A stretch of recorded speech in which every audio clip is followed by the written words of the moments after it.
Bom dia, pessoal. Eu me chamo Ângela e a nossa equipe é formada por mim, Lavínia, Stephanie Beatriz, Gisele, Edgar, Ítalo e Cauane.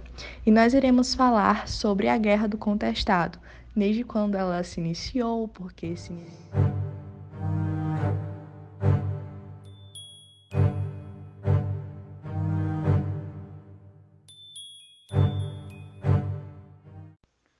O que foi a Guerra do Contestado?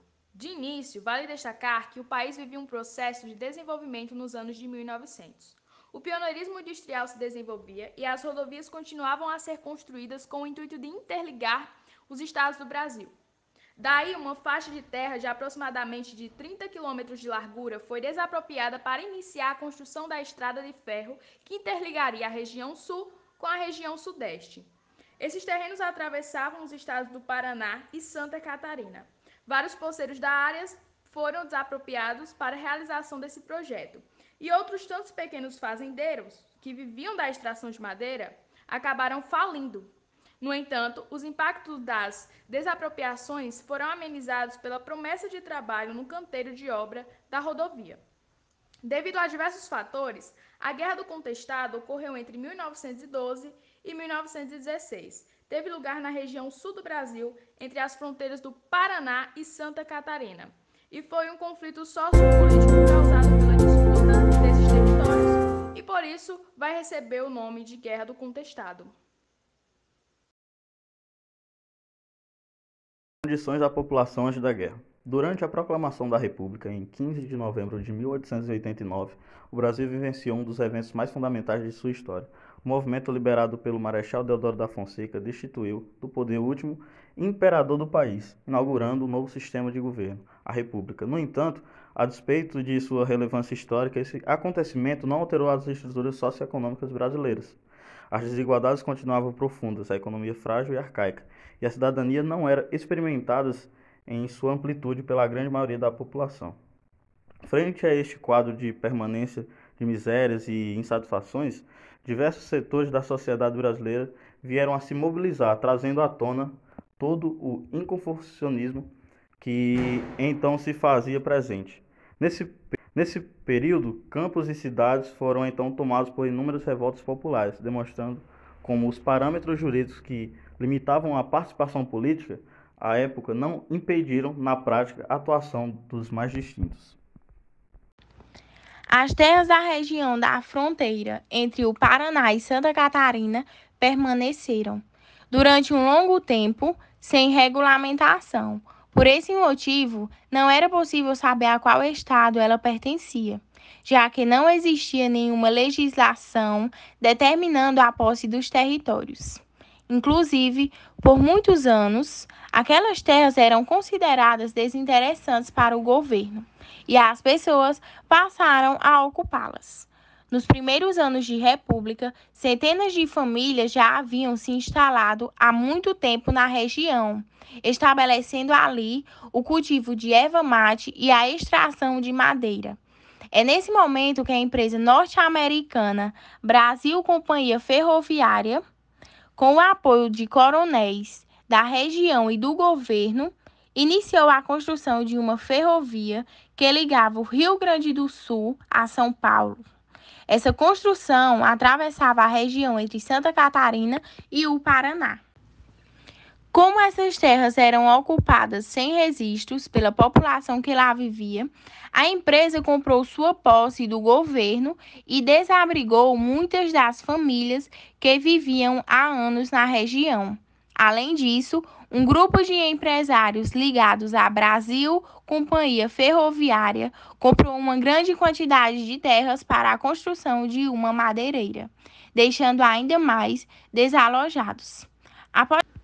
De forma mais geral, as causas podem ser resumidas como construção de estradas de ferro entre São Paulo e Rio Grande do Sul, interesses do capital estrangeiro acima dos interesses da população, posse de terras não regularizada, desemprego dos camponeses e perda de terras. João Mauri Augustini era um monge que peregrinava por diversas regiões. do país, promovendo a humildade e integração coletiva. Ele criou seguidores mesmo após sua morte. Um deles surgiu no contexto da Guerra do Contestado e era figura mística de José Maria de Santos Agostinho. O nome era homenagem ao primeiro monge. Este curadeiro é um guia religioso messiânico que se preocupava com a situação da população local e resolveu criar uma nova comunidade. Segundo dizia ele, a nova sociedade seria regida pelas leis de Deus e onde todos teriam terras para trabalhar. Diante desse objetivo foi criada a comunidade de Quadrados Santos. Nela, o monge fazia suas curas, desenvolvia deuses conhecimentos medicinais e até chegou a criar uma farmácia popular. Nessa propriedade passou a viver um grande contingente de camponeses que estavam sem terras ou ficaram desempregados após o fim da construção da rodovia. Essa situação, entretanto, começou a desagradar os coronéis das regiões e os A comunidade de Quadrante Santo levou para as regiões um grande número de pessoas pobres e relegadas. Isso causou uma grande inquietação entre os coronéis, que começaram a acreditar que tal movimento criaria uma intensa revolta. A situação se alarmou por causa dos ideais monarquistas da comunidade. Assim, em setembro de 1912, os grandes fazendeiros chamaram a força pública para atacar e expulsar os poceiros. De um lado estavam os soldados armados e forças do governo.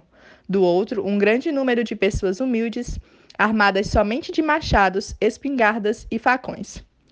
Alguns sertanejos fugiram para as cidades vizinhas e outras morreram durante o conflito. Entre eles, o Messias João Maria, que foi enterrado pelos seguidores apenas com pedaços de madeira, pois acreditavam que o líder ressuscitaria. Depois da morte de José Maria, surge Maria Rosa, a Joana d'Arc do Sertão, outra personalidade importante para a Guerra do Contestado. A menina, de apenas 15 anos, afirmava receber ordens diretas de José Maria para que reorganizasse os revoltosos para um contra-ataque.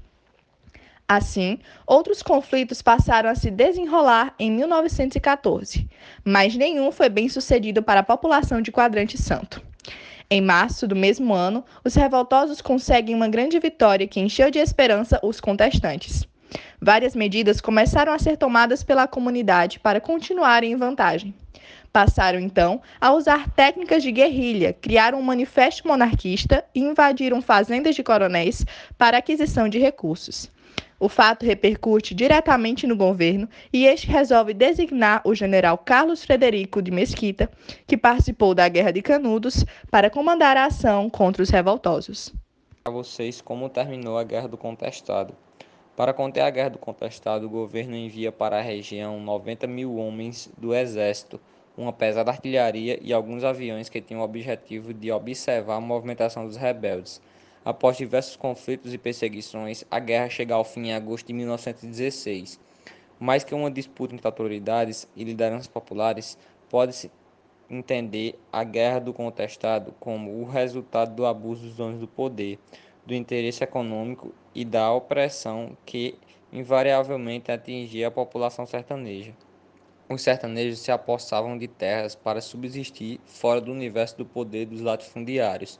No entanto, os interesses despertados pelos espaços ocupados eram logo instrumentalizados em ações de poder público contra a população pobre e sertaneja. Há 100 anos, no dia 20 de outubro de 1916, chegava ao fim, em caráter oficial, uma pendência judicial que durou mais de 6 décadas, envolvendo os estados de Santa Catarina e Paraná. Com a interveniência do presidente Wenceslau Braz, foi assinado no Palácio do Catete, no Rio de Janeiro, o Acordo de Limites, que definiu a configuração geográfica das duas unidades federativas. A área contestada tinha em torno de 48.000 km², dos quais 28.000 ficaram com Santa Catarina, que pleiteava o território que se estendia até o Rio Iguaçu, o atual sudoeste paranaense, ao norte, e chegava à fronteira com o Paraguai, onde está a cidade Foz do Iguaçu. Mesmo que a tese catarinense tenha sido vitoriosa em 3 decisões do STF e que a divisão da área tivesse ficado na proporção de 58% para 42%, o resultado final não agradou nenhum dos governos estaduais. No Paraná, ainda hoje se fala da invasão demográfica patrocinada por Santa Catarina, com vistas a ganhar o direito sobre o território. Em terras catarinenses, o sentimento também foi de perda, juntamente pelas sentenças anteriores do tribunal.